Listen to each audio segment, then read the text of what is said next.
What is up, everybody? My name is Mike Brown, aka Review King MB, and I figured, why the hell not? I watched the entire season of The Boys, season 4.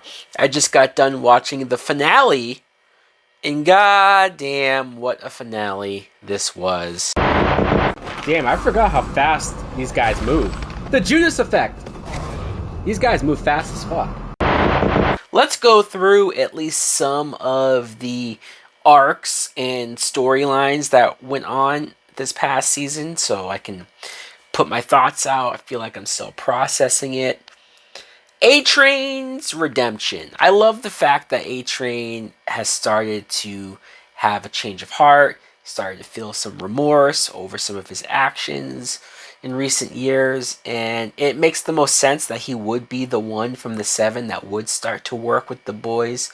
And I even like the fact that once he got exposed, once they found out about it, he just bounced. He wasn't in the finale.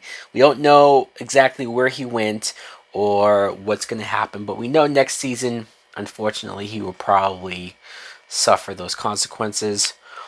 Ashley, she went from being the assistant to becoming like the CEO of Vought.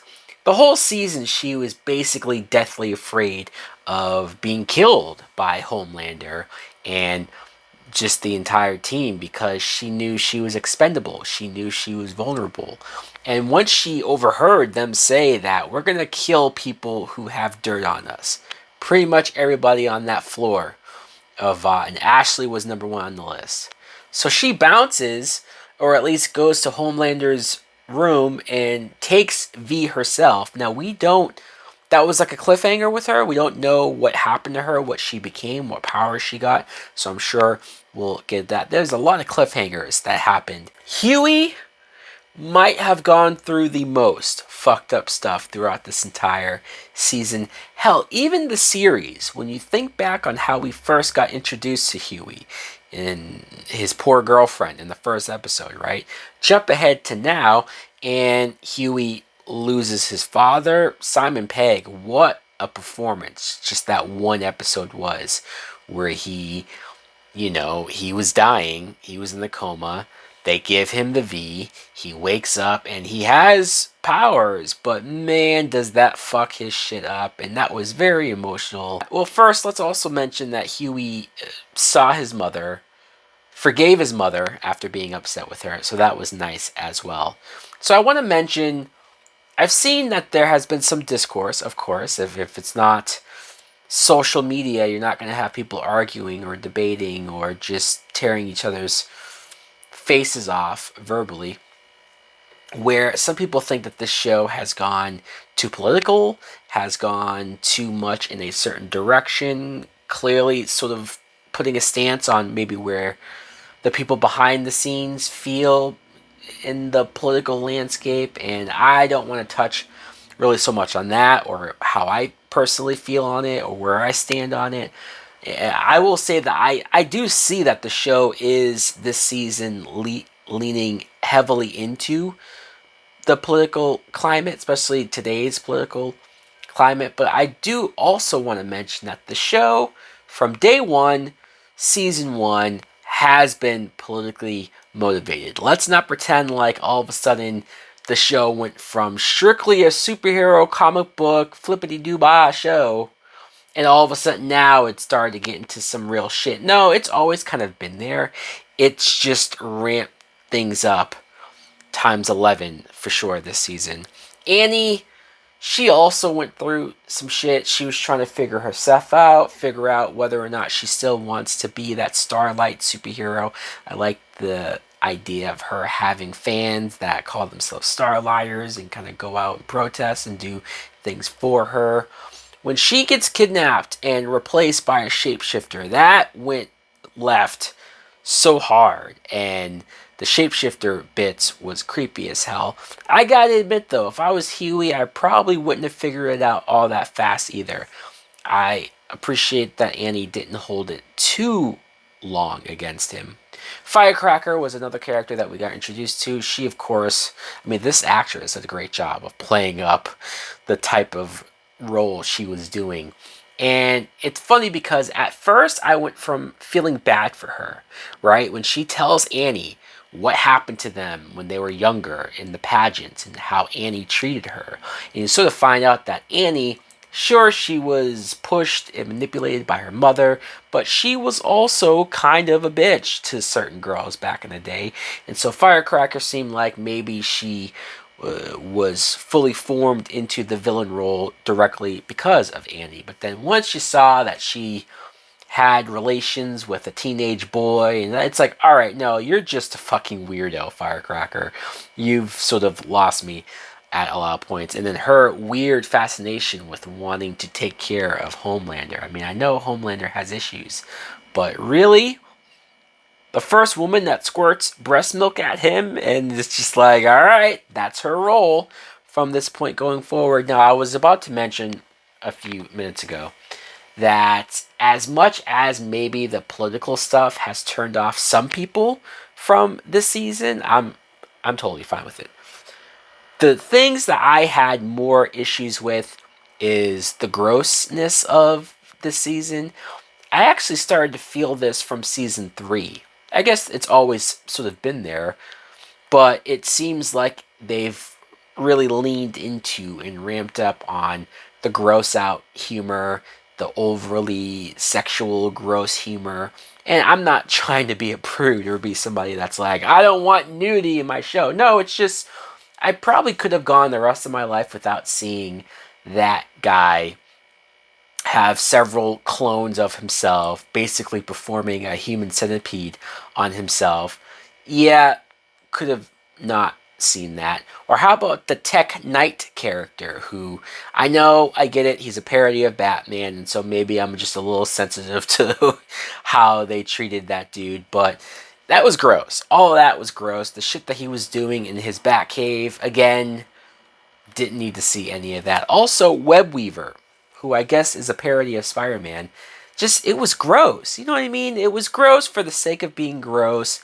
Maybe it's just me. Maybe other people don't give a fuck or didn't think twice of it. But for me, that's the stuff that I could probably do a little away from, or at least push back on the gross out stuff. I'm far more intrigued and interested. The idea of what if superheroes were real, or what if this corporation was real, all of that is what I gravitate to the most.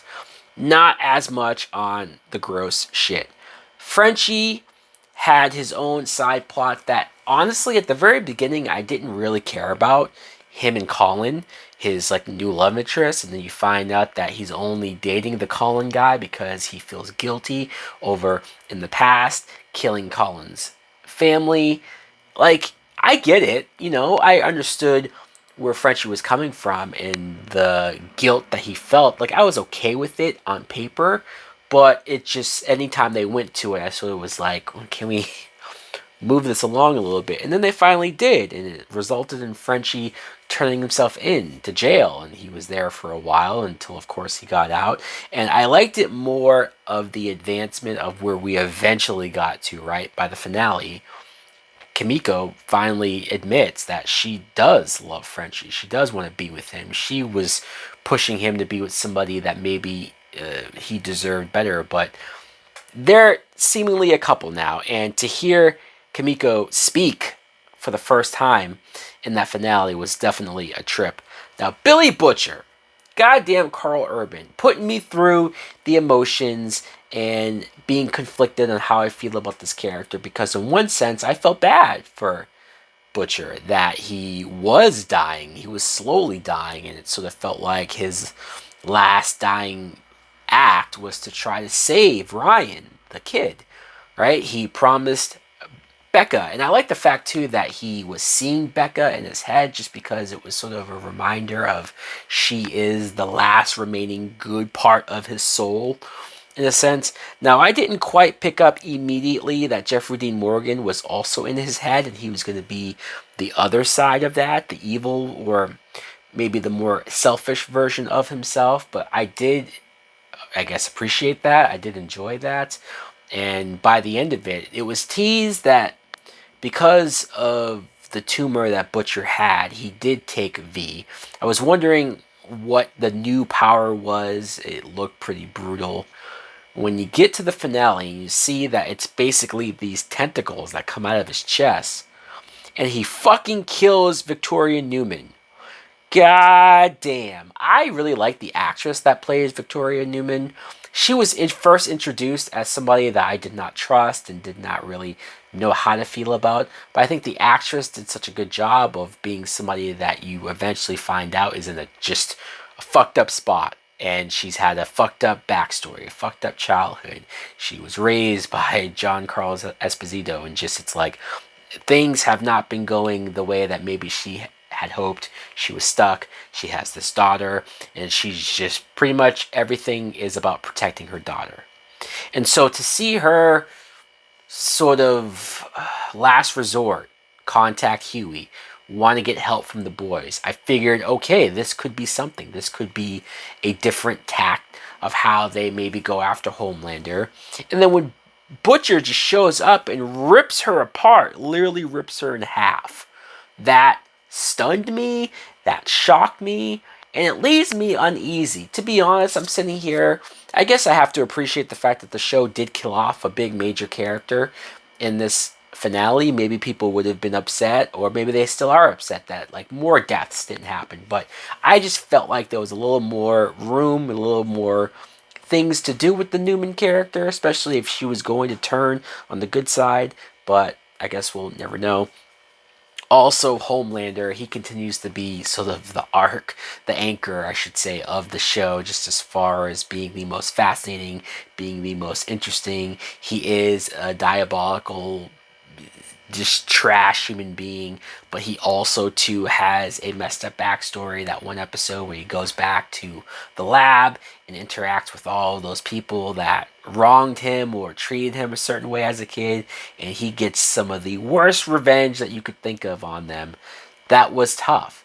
And you see his insecurities, you see all of his gray hairs, and it's just fucking with his head. He feels like he's losing his son, Ryan, because Ryan's gravitating back to Billy. Although when you get to the end here, Ryan looks like he is full-blown going to Homelander's side. He killed that woman, and he didn't seem all that sad about it. Ryan might have to go. Maybe Ryan can't be saved, and that's a little sad. But Homelander, I don't know where we go from this. I sort of dug up some of the comic book stuff with where the Homelander character goes and what he does. And even though the show has veered away from a lot of the sort of details of things that go down or how they go down, it seems like they're still itching to the same destination, albeit getting there in a different way. So that's very fascinating. The fact that Homelander now has a president that is in his corner, in his back pocket. He can sort of do whatever the hell he wants. He also has every soup out there working directly under him. So he's using them to go after the boys. I don't know how they get out of that. Most of them were captured. So once again, a character like Sister Sage was a great addition. She's the most intelligent woman character on the world, and so that's very dangerous to have her on his side. And the little cliffhanger of Homelander finding about Soldier Boy, like we're getting Soldier Boy next season, and thank God. I really like Jensen Ackles as Soldier Boy. Supposedly season 5 is the final season of The Boys, and it does seem like we are at that point now where probably ending it at 5 is the right thing to do, the right place to go, because where the hell, what more can we do here? We have Gen V, but I'll be honest, I also figured Gen V was going to play more into this season. I thought maybe we'd see those two characters more. We only kind of got quick flashes of them. Overall, though, I did enjoy the season. I don't know if it's the best season of The Boys, and I know some people think it's the worst season. And that's fine. I'm not going to really argue about that. But I still am enjoying it. I'm still invested. I am still interested. So guys, let me know in the comments below, what did you think of not only Season 4, as far as how things played out? Did it shock you? Did it gross you out? Did it disappoint you?